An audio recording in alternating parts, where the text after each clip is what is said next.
The Catcher in the Rye. The story begins with Holden Caulfield, a 16-year-old boy speaking directly to us. His voice raw, cynical, and restless. He tells of being expelled from Pensy Prep, yet another school he has failed to fit into.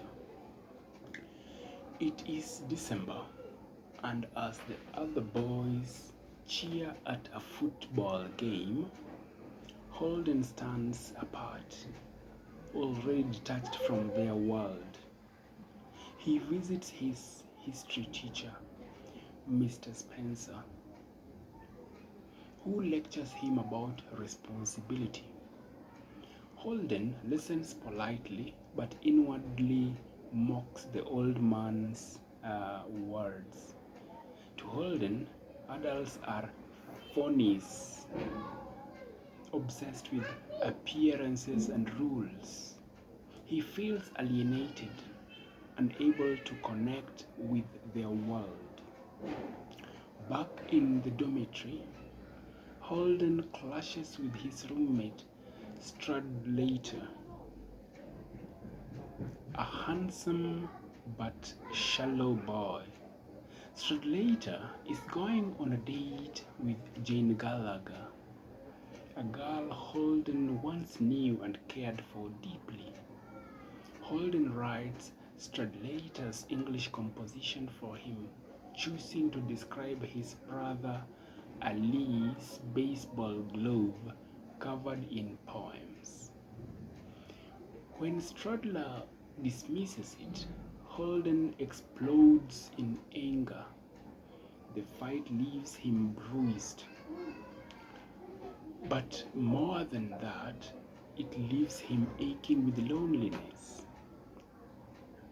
Unable to bear Pensy any longer, Holden decides to leave early, before Christmas break. He boards a train to New York City, carrying little more than his red hunting cap and a sense of disillusionment. In the city, Holden drifts from place to place, searching for meaning. He checks into the Edmond Hotel, where he watches strangers through windows. Disturbed by their odd, intimate behaviors, he calls a woman for a late-night meeting, but the encounter fizzles. Later, he hires a prostitute named Sunny. But when she arrives, Holden finds himself unable to go through with him. He only wants to talk. When he refuses, her pimp roughs him up, leaving Holden shaken. Holden wanders through bars and clubs, meeting old acquaintances. He dances with 3 women tourists, but feels empty afterwards. He meets his ex-girlfriend, Sally Hayes, taking her to a martini and ice skating. For a moment, he imagines running away with her, escaping society altogether. But when Sally resists, Holden insults her, calling her a pain in the ass. The date ends in disaster. Throughout his wanderings, Holden is haunted by memories of his younger brother Ali, who dies of leukemia. Ali's death left a wound Holden cannot heal. He recalls smashing windows in grief, and he often speaks to Ali as if he were still alive.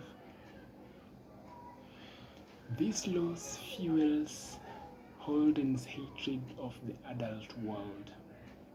which he sees as corrupt and false. Holden also thinks of Phoebe, his 10-year-old sister, the one person he truly loves and trusts.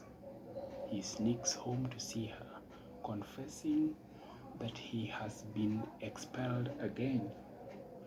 Phoebe listens, worried, but Holden tells her of his dream to be the catcher in the rye.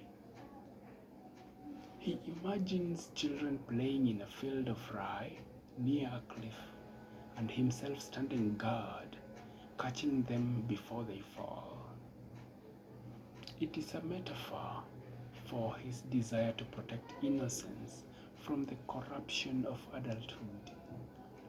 Phoebe insists he must face reality, but Holden cannot. He leaves again, wandering the city in despair. He spends a night on a bench in Central Park, shivering, feeling close to collapse. The next day, Holden meets Phoebe once more. She surprises him by packing a bag, determined to run away with him.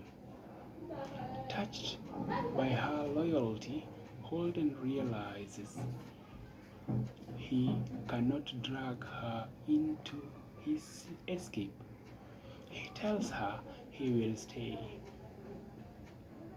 They walk together to the zoo, and Holden watches Phoebe ride the carousel.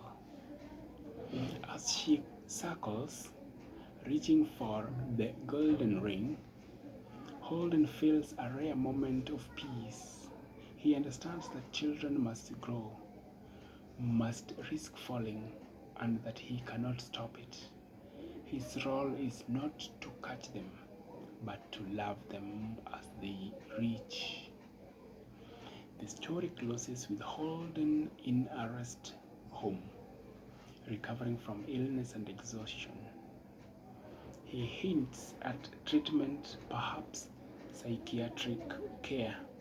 He does not reveal what comes next, only that he misses people, even those he once dismissed as phonies. Beneath his cynicism lies a longing for connection, for love, and for meaning. The catcher in the rye.